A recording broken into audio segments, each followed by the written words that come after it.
প্রথমেই বলি, কেউ কিছু মনে করো না। তো বাড়ির বয়স্করা, বিশেষ করে শাশুড়ি মারা যদি বাড়ি ছেড়ে চলে যায়, তো তখন কি বলে যে বৌমা জ্বালিয়ে খেয়েছে তাই বাড়ি ছেড়ে চলে গেছে। আর যদি স্বামী চলে যায়, তো তখন বলে ওই বউটা জ্বালিয়ে খেয়েছে তাই স্বামীটা চলে গেছে।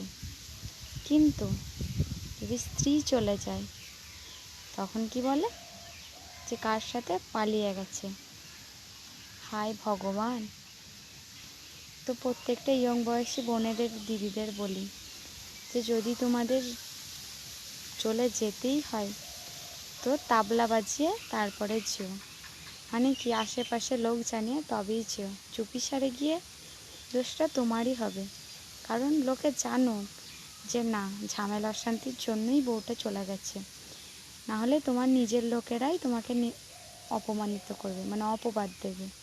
কি বলবে যে না, ও কার সঙ্গে পালিয়ে গেছে নিজেদের স্বার্থ সিদ্ধি করার জন্য।